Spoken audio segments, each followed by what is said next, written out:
ನಮಸ್ತೆ ಸ್ನೇಹಿತರೆ, ಈ ವಿಡಿಯೋದಲ್ಲಿ ನಾನು ಗುರುಪೂರ್ಣಿಮೆ ಯಾವ ದಿನ ಬಂದಿದೆ ಅದರ ಬಗ್ಗೆ ಸಂಪೂರ್ಣವಾಗಿ ಮಾಹಿತಿಯನ್ನು ತಿಳಿಸ್ತಾ ಹೋಗ್ತೇನೆ. ಇದೇ ತಿಂಗಳು ಜುಲೈ 29ನೇ ತಾರೀಕು ಬುಧವಾರ ಗುರುಪೂರ್ಣಿಮೆ ಬಂದಿದೆ. ಆದರೆ ತಿಥಿ ಯಾವಾಗ ಶುರುವಾಗಿ ಯಾವಾಗ ಅಂತ್ಯವಾಗುತ್ತಂತ ನೋಡ್ತಾ ಹೋಗೋಣ. ಗುರುಪೂರ್ಣಿಮೆ ಶುರುವಾಗೋದು 28ನೇ ತಾರೀಕು ಮಂಗಳವಾರ ಸಾಯಂಕಾಲ 6:18 ನಮಗೆ ಪೂರ್ಣಿಮೆ ಶುರುವಾಗುತ್ತೆ. ಅದು ಅಂತ್ಯವಾಗೋದು 29ನೇ ತಾರೀಕು ಬುಧವಾರ 8:05 ಹುಣ್ಣಿಮೆ ಅಂತ್ಯವಾಗುತ್ತೆ. ಸಂಪೂರ್ಣವಾಗಿ ನಮಗೆ ಸಿಗೋದು 29ನೇ ತಾರೀಕು. ಹುಣ್ಣಿಮೆ ಏನಾದರೂ ನೋಡಿಕೊಂಡು ಸೂರ್ಯೋದಯ ಏನಾದರೂ ತೆಗೆದುಕೊಂಡ್ರೆ 29ನೇ ತಾರೀಕು ನಮಗೆ ಗುರುಪೂರ್ಣಿಮೆ ಸಂಪೂರ್ಣವಾಗಿ ನಮಗೆ ಸಿಗುತ್ತೆ. ಆವತ್ತಿನ ದಿನವೇ ನಾವು ಹುಣ್ಣಿಮೆಯನ್ನು ಆಚರಣೆ ಮಾಡುವಂಥದ್ದು. ಈ ಗುರುಪೂರ್ಣಿಮೆ ಅಂದರೆ ಏನು?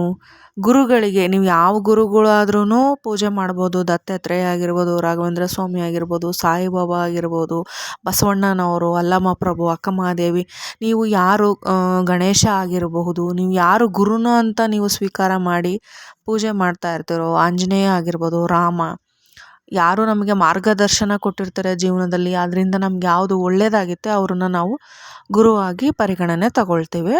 ಅವರನ್ನು ನಾವು ಆರಾಧಿಸಿ ಪೂಜೆಯನ್ನು ಮಾಡ್ತಾ ಇರ್ತೀವಿ. ಈ ಹುಣ್ಣಿಮೆ ಪೂಜೆ ಹೇಗಿರಬೇಕು ಅಂತಂದರೆ, ಬ್ರಾಹ್ಮಿ ಮುಹೂರ್ತದಲ್ಲೇ ಎದ್ದು ಮನೆಯನ್ನೆಲ್ಲ ಶುದ್ಧಿ ಮಾಡಿ, ನೀವು ಶುದ್ಧಿ ಮಾಡಿ, ದೇವ್ರ ಮನೆಯನ್ನು ಶುದ್ಧಿ ಮಾಡಿ, ನೀವು ಮಾಮೂಲಿಯಾಗಿ ಯಾವ ಥರ ಪೂಜೆ ಮಾಡ್ತೀರೋ ಅದೇ ಥರ ಪೂಜೆಯನ್ನು ಮಾಡುವಂಥದ್ದು. ಸಾಯಂಕಾಲ ಬೇಕಾದ್ರೆ ನೀವು ಯಾವುದಾದ್ರೂ ಮಠಕ್ಕಾಗಲಿ ಇಲ್ಲ ಸಾಯಿಬಾಬಾ ಮಂದಿರಗಾಗಲಿ ಯಾವುದಾದ್ರೂ ದೇವಸ್ಥಾನಕ್ಕೆ ಹೋಗಿ ಬರುವಂಥದ್ದು. ಆಮೇಲೆ ಕೆಲವು ಜನ ವಿದ್ಯೆ ಕಲಿಸಿದ ಗುರುಗಳು ಸಹ ಇರ್ತಾರೆ. ಅವರನ್ನು ಮೀಟ್ ಮಾಡೋದಾಗಲಿ, ಅವ್ರ ಜೊತೆ ಸ್ವಲ್ಪ ಕಾಲ ಕಳೆಯೋದೇ ಆಗಲಿ, ಈ ಥರ ಬೇಕಾದ್ರೆ ಮಾಡ್ಬೋದು.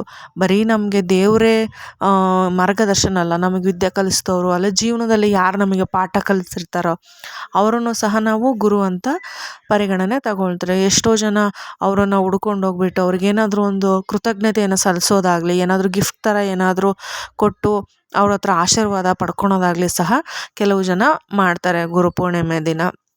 ಕೆಲವೊಬ್ಬರು ಮನೆಯಲ್ಲೇ ದೊಡ್ಡದಾಗಿ ಸಂಭ್ರಮನೂ ಕೂಡ ಮಾಡ್ತಾರೆ. ಸಾಯಿಬಾಬಾ ಫೋಟೋ ಇಲ್ಲ ದತ್ತಾತ್ರೇಯ ಫೋಟೋ ಪೂಜೆ ಸಹ ಮಾಡ್ತಾರೆ. ರಾಘವೇಂದ್ರ ಸ್ವಾಮಿ ಪೂಜೆ ಆಗಲಿ ದೊಡ್ಡದಾಗಿ ಪೂಜೆಯನ್ನು ಮಾಡಿಬಿಟ್ಟು ಅನ್ನ ಸಂತರ್ಪಣೆ ಕೂಡ ಕೆಲವು ಜನ ಮಾಡ್ತಾರೆ. ನೀವು ಸಾಮಾನ್ಯರು ಏನು ಮಾಡಬಹುದು ಅವತ್ತಿನ ದಿನ ಅಂತಂದರೆ, ಮಠಕ್ಕೆ ಹೋಗಿ ಬರ್ಬೋದು, ಇಲ್ಲ ದೇವಸ್ಥಾನಕ್ಕೆ ಹೋಗಿ ಬರ್ಬೋದು, ಮನೆಯಲ್ಲೇ ಪೂಜೆ ಮಾಡ್ಬೋದು, ಅಭಿಷೇಕ ಮಾಡ್ಬೋದು. ನಿಮಗೆ ಮೂರ್ತಿ ಇದ್ದರೆ ಅಭಿಷೇಕ ಮಾಡ್ಬೋದು, ಇಲ್ಲ ಹೂವಿನ ಅಲಂಕಾರ ಮಾಡ್ಬೋದು ದೇವರಿಗೆ.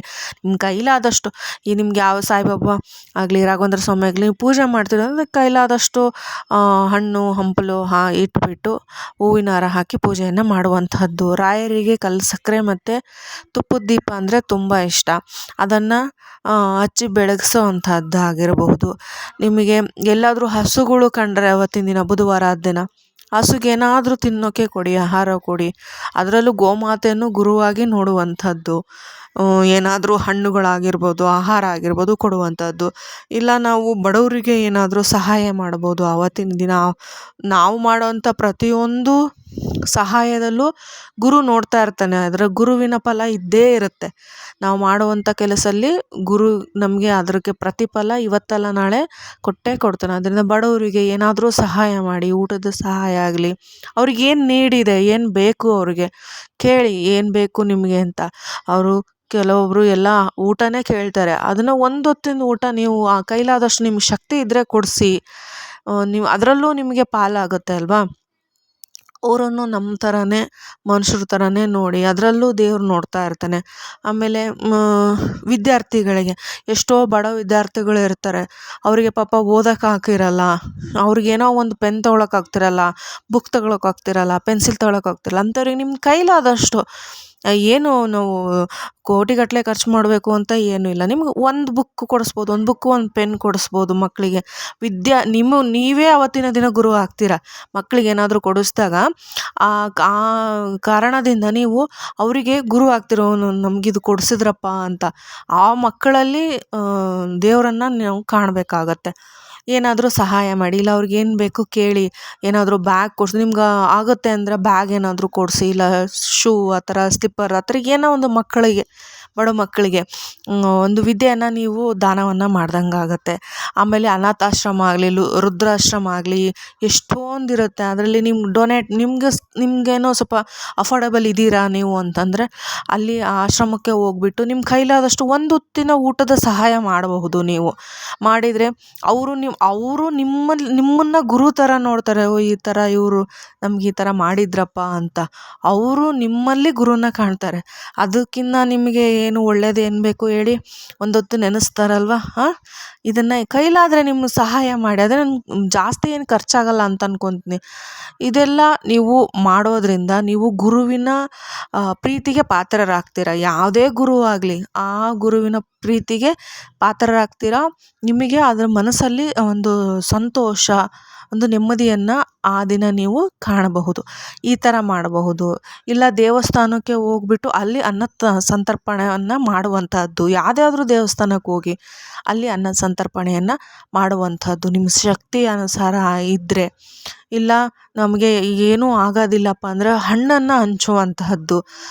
ಒಂದು ಸ್ವಲ್ಪ ಬಾಳೆಹಣ್ಣು ಇಲ್ಲಾಂದರೆ ಯಾವುದಾದ್ರೂ ಹಣ್ಣು ಸಿಗುತ್ತೆ ಅಲ್ವ, ಮಾವಿನ ಹಣ್ಣು, ಆ ಥರ ಎಲ್ಲಾದ್ರೂ ಯಾರಾದರೂ ಕೂತಿರ್ತಾರೆ ಇಲ್ಲ ದೇವಸ್ಥಾನದಲ್ಲಿ ಬಂದವರಿಗೆ ಹಂಚುವಂಥದ್ದು. ಈ ಥರ ಮಾಡೋದರಿಂದ ನೀವು ಗುರುವಿನ ಇದಕ್ಕೆ ಪಾತ್ರರಾಗ್ತೀರ. ಅವಾಗ ಗುರು ನಿಮಗೆ ಒಲಿತಾನೆ.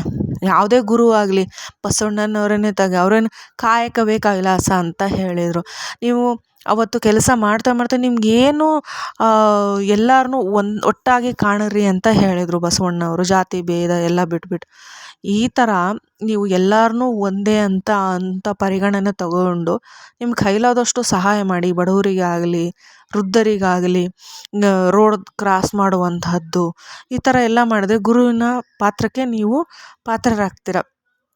ಈ ಥರ ಗುರುಪೂರ್ಣಿಮೆ ದಿನ ನೀವು ಮಾಡಬಹುದು. ನಿಮ್ಮ ಕೈಲಾದಷ್ಟು ಸಹಾಯ ಮಾಡಿ. ಯಾರಿಗೇ ಆಗಲಿ ಅವತ್ತಿನ ದಿನ ಬರೀ ದುಡ್ಡಿಂದೇ ಸಹಾಯ ಮಾಡಬೇಕು ಅಂತ ನಾನು ಹೇಳ್ತಾ ಇಲ್ಲ. ನಿಮಗೇನಾಗುತ್ತೋ, ವಯಸ್ಸಾಗಿರುತ್ತೆ ಅವ್ರಿಗೇನೋ ರೋಡ್ ಕ್ರಾಸ್ ಮಾಡೋಕ್ಕಾಗ್ತಿರಲ್ಲ, ನಡೆಯೋಕ್ಕಾಗ್ತಿರಲ್ಲ, ಅವ್ನ ಕೈ ಹಿಡಿದು ನಡೆಸೋದಾಗಲಿ, ಏನೋ ಅವ್ರಿಗೆ ಟ್ರೀಟ್ಮೆಂಟ್ ಮಾಡಬೇಕಾಗಿರುತ್ತೆ ಅದನ್ನು ಮಾಡಿಸೋದಾಗಲಿ. ಈ ಥರ ಏನಾದರೂ ನಿಮ್ಮ ಕೈಲಾದ ಏನೋ ಅಂಗಡಿಯಿಂದ ತಂದು ಕೊಡಬೇಕಾಗಿರುತ್ತೆ, ಅವ್ರಿಗೆ ಹೋಗೋಕ್ಕಾಗ್ತಿರಲ್ಲ. ಈ ಥರ ಏನೋ ಒಂದು ವಯಸ್ಸಾದವರಿಗೆ ಆಗಲಿ ವೃದ್ಧರಿಗಾಗಲಿ ಸಣ್ಣ ಮಕ್ಕಳಿಗಾಗಲಿ ಏನಾದರೂ ಸಿಹಿ ತಿಂಡಿಯನ್ನು ಕೊಡುವಂಥದ್ದು, ಮಕ್ಕಳಿಗೆ ಚಾಕ್ಲೇಟ್ ಆ ಥರ ಏನಾದರೂ ಸಿಹಿ ತಿಂಡಿಯನ್ನು ಕೊಡುವಂಥದ್ದು, ಪೂಜೆಗಳನ್ನು ಮಾಡುವಂಥದ್ದು. ಈ ಥರ ಮಾಡಿದರೆ ಗುರುವಿನ ಕೃಪೆಗೆ ನೀವು ಪಾತ್ರರಾಗ್ತೀರ. ಈ ಥರ ನೀವು ಒಂದು ಲೀಸ್ಟ್ ಮಾಡ್ಕೊಂಬಿಟ್ಟು ಯಾವ ಥರ ಮಾಡಬೇಕು, ಯಾವುದಾದ್ರೂ ಒಂದು ಮಾಡಿದರೂ ಸಾಕು. ನೀವು ಇದರಲ್ಲಿ ಇದೆಲ್ಲ ಮಾಡಬೇಕು ಅಂತೇನಿಲ್ಲ. ನಿಮ್ಮ ಮನಸ್ಸಿಗೆ ಏನು ಅನಿಸುತ್ತೋ ಆವತ್ತಿನ ದಿನ ಮಾಡಿದರೆ ತುಂಬ ಒಳ್ಳೆಯದು. ಗುರುಪೂರ್ಣಿಮಾ ಹುಣ್ಣಿಮೆಯಲ್ಲಿ ತುಂಬ ಒಳ್ಳೆಯ ಹುಣ್ಣಿಮೆ ಅದು ಪೌರ್ಣಿಮಾ. ಆದ್ದರಿಂದ ಗುರುವಿನ ಕೃಪೆಗೆ ಎಲ್ಲರೂ ಪಾತ್ರರಾಗಿ ಆ ರಾಯರು ಎಲ್ಲರಿಗೂ ಖಂಡಿತ ಒಳ್ಳೇದು ಮಾಡೇ ಮಾಡ್ತಾರೆ. ಸಾಯಿಬಾಬಾ ಎಲ್ಲರಿಗೂ ಒಳ್ಳೇದು ಮಾಡೇ ಮಾಡ್ತಾರೆ ಅಂತ ಹೇಳೋಕ್ಕೆ ಇಷ್ಟಪಡ್ತೀನಿ. ಇದಾಗಿತ್ತು ಗುರುಪೂರ್ಣಿಮಾ ವಿಡಿಯೋ. ಮತ್ತೆ ಸಿಗ್ತೀನಿ ಮುಂದಿನ ವಿಡಿಯೋದಲ್ಲಿ. ಎಲ್ಲರಿಗೂ ರಾಯರು ಒಳ್ಳೇದು ಮಾಡಲಿ. ರಾಯರ ಕೃಪೆ ಎಲ್ಲರ ಮೇಲೆ ಸದಾ ಹೀಗೆ ನೆಲೆಸಿರಲಿ. ಧನ್ಯವಾದಗಳು.